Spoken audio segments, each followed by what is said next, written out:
This afternoon, I invite you to travel back in time with me. You can be a passenger in the Pearson family 1979 navy blue Ford Granada. Now, if you look outside your window, we are pulling up to the parking lot of a marigold yellow church building. As I grew up, Sundays were fairly predictable. I would march into church carrying my little yellow margarine container with masking tape on the top marked give, holding my offerings for the week, and hunker down for a couple of hours sitting in a hard pew. But perhaps no aspect of Sunday morning was quite as predictable as what would transpire following the service as everyone gathered in the foyer to make their post-sermon lunch plans. Our family would almost always be invited out to eat, usually to a local pizza buffet or for Chinese, but the answer I heard was always the same: no. Just as sure as you can count on the inevitability of death and taxes, my little 5-year-old self could bank on the inevitability that I would not be a patron at a local restaurant on a Sunday morning. I grew up on a struggling family farm in west central Minnesota. It was the late 1980s, and my parents were hemorrhaging money. The markets were abysmal. We did not go out to eat very often. The few times a year we did, it was when a good report card or some kind of special occasion happened to coincide with a special being run at a local fast food restaurant. Or on the exciting day that happened at some point in the summer when I would leave the dentist office carrying a coupon for a milkshake at McDonald's. Now there is a brilliant business plan. I posit to you this evening that we would all be healthier, wealthier, and far less exhausted if we practice saying no more often. I'm not selling snake oil here. This is not rocket science, but it is a practice and a skill that so many people struggle with. And I believe it is something that really gets in the way of people having the things in life they profess to want and the success that they could have if they had this self-discipline. Far too often, people are willing to cash in the short term, which results in forfeiture of long-term reward. So where do we begin? First, we have to be willing to say no to other people. Now, people get pretty wrapped around the axle about saying no to others for a variety of reasons. Fear of what other people may think, assuming other people are going to judge them. People imagine and anticipate all kinds of responses and reactions they may or may not actually get. My parents had to be willing to say no and be the weird family who was not doing the thing that everyone else was doing. And they also had to face the fact that sometimes people were confused or disappointed when they gave their answer. They also had to be willing to say no to a child who in that moment would have a pretty strong negative reaction and decide she was going to hone her negotiation skills and practice her God-given gifts of perseverance and persistence. It frequently was not a quiet drive home in that blue car. And giving in would have been the path of least resistance when faced with a choice of whether or not to hold a boundary with a willful child. In our culture, sometimes people wear busy like a badge of honor, yet go on to complain about being exhausted as a result of being overcommitted and overscheduled. Let me tell you something that you may not want to hear. Those things are a choice. things do you have on your calendar that you said yes to out of a sense of guilt or obligation? What might happen if you started saying no to the things you don't actually want to do, you can't afford to do, you don't have time or energy to do, with people you aren't even all that excited about spending time with? Next, we have to be willing to say no to ourselves. We really struggle with this as a society. We exist in a culture of entitlement, and delayed gratification certainly is not touted as some kind of glamorous practice. In the 1970s, researchers conducted an experiment looking at delayed gratification in children. This experiment began by bringing each child into a room, setting them down at a table, and placing a marshmallow right in front of them. At this point, the researcher played Let's Make a Deal with the kid. He explained he was going to leave the room and that if the child did not eat the marshmallow in his absence, they would be rewarded with a second marshmallow. However, if the child decided to eat the first marshmallow, they would not get the second marshmallow as a reward. So the choice was simple: one treat now or 2 treats later.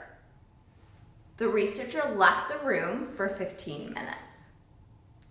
Now, as you can imagine, the footage of these children was quite entertaining. Some of them scarfed down that marshmallow the instant the researcher left the room. Others squirmed, sat on their hands, but eventually succumbed to the temptation of that sweet treat sitting right in front of them. But a small subset were willing to wait and were rewarded with that second marshmallow.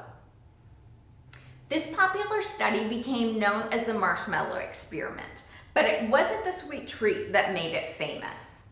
The interesting part came years later. As the years rolled on and the children grew up, researchers conducted follow-up studies tracking each child's progress in a number of spheres. And what they found was those children who were willing to delay gratification and wait to receive that second marshmallow went on to have higher SAT scores, lower levels of stress, stronger social skills, lower rates of substance abuse, and decreased likelihood of experiencing obesity. The researchers followed each child for over 40 years, and over again, the group who waited patiently for that second marshmallow succeeded in whatever capacity was being measured. In other words, this series of experiments supports the notion that saying no to oneself is critical for success in life.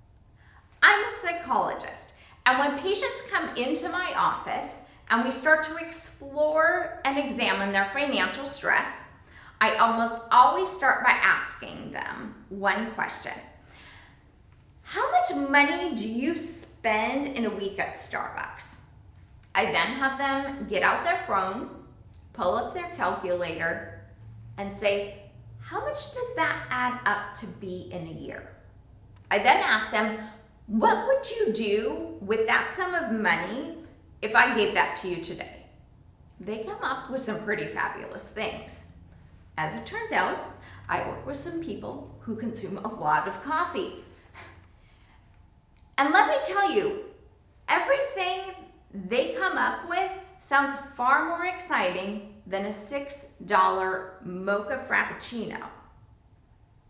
However, in order for them to have that bigger reward, they have to be willing to say no when they're driving by Starbucks and say no to sleeping in the extra 7 minutes it would take for them to make their own cup of coffee in the morning before leaving the door. Friends, you had best believe that for my parents, as amazing of a cook as my mother was, hot bubbly pizza with friends sounded far more appealing than going home for leftover meatloaf on a Sunday afternoon. They had to say no not only to the people making the request and to their child, but to that internal urge that they experienced when their stomachs growled in the foyer on Sunday afternoon after church. I've not said anything to you today that you do not already know. So why do you continue to struggle? Saying no requires confidence, and I really believe it is a skill that needs to be developed. Now, one way you can become adept at saying no is to have twin 2-year-olds. Trust me, you say these words over and over as you pray you are raising 2 tiny humans who become productive members of society and not sociopaths. However, there is another way. You start small and you practice. I want you every day to look for an opportunity to begin to build this muscle by saying no more often. Say no to yourself when you feel that emotional urge to act. Say no to hitting the snooze button. Say no to throwing the candy bar in your cart when you're checking out at the supermarket. Next, look for low-stakes relational opportunities to say no to other people. Now, maybe you don't want to start with saying no to your boss the first month at a new job, but I suspect your office mate is actually going to be okay if you don't attend his 3-year-old's birthday party on a Saturday when you already have 3 other things on your calendar. My parents had years their adjusted gross income was $6,000. They had to say no a lot. I heard it, I witnessed it, I felt it. But because in the moment they were willing to make a choice in favor of a bigger reward, I also watched, listened, and felt the bigger dividends they experienced as a result of their practice of saying no. Getting to say yes to helping build a brand new church building that thankfully was not margarine container yellow. Helping to bankroll the private education of their children and other members of our community. Being able to buy outright vehicles for themselves and neighbors who are in need. And now, do you know what? They can even go out to a local steakhouse after church on Sundays instead of a local Pizza Hut. Say no now so that you can say yes to something far bigger in the future.